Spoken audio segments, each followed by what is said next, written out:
Ya convini este día el oficiales del San José Gusú con el magachufer de Sikat-Sikat na Diila Barangay, junto con el representante del City Administrator's Office y del Police Station 8, ya reitera la ordinanza del barangay ta impone con magachufer de Sikat-Sikat.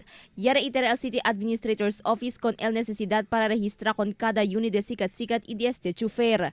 Y hace también acuerdo al oficial para evitar man overloading de pasajero especialmente con mga estudyante. Tali según na 3 pasajero debe cargar un Sikat-Sikat aber evita insidente. A según con el barrio Kapitan Joel Esteban, ya duraya tali el ordinanza del barangay. Bajo en este ley requiere también para hacer el color coding con mga Sikat-Sikat aber puede identificar si onde di estos ruta.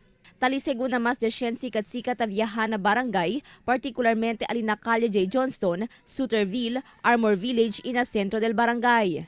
Yamanday kanila intindi el daton ley and color regarding color coding para man-identify el di lama pedicab si onde ba sila tan operate na J. Johnston ba na Suterville or na Armor Village or na sentro kay we have 3 different areas actually mucho mga pedicabs para pwede kami man recognize si onde sila tamaniha.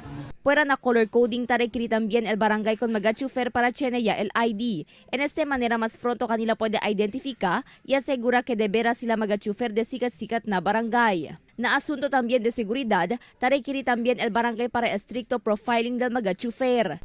We are planning to have their IDs para identification kay mostly sa mga driver na get sila IDs so nisita tamin sila para sabi tamin ma-identify kanila si tigusuged sila. Ya reitera el kapitan el castigo si el viola magachufer na ley ta impone el barangay na 50 para 100 pesos. Además prohibido también según el magachufer viaja na highway y intersection del barangay siendo este takaw sa trapiko na lugar. Según con SPO4 Benjarja Julie del Police Station 8, prohibido también man park maga Sikat-Sikat na National Road. Si el sige na ley magachufer mas aploha según el trapiko na lugar.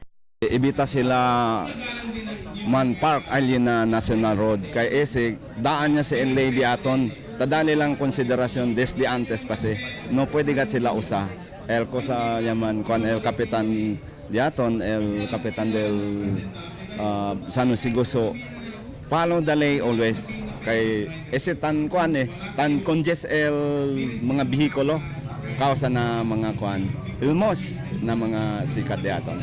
No hay pa man según ocurri aksidente na barangay onde envuelto maga Sikat-Sikat, pero debe hacia de estricto con el implementación de ley na temprano tiempo. Fuera con este durante el junta ya reitera también con el magachufer para evitar que da envuelto na magamal actividad como el droga y illegal gambling. Crystal Almonía, Dateline Zamboanga.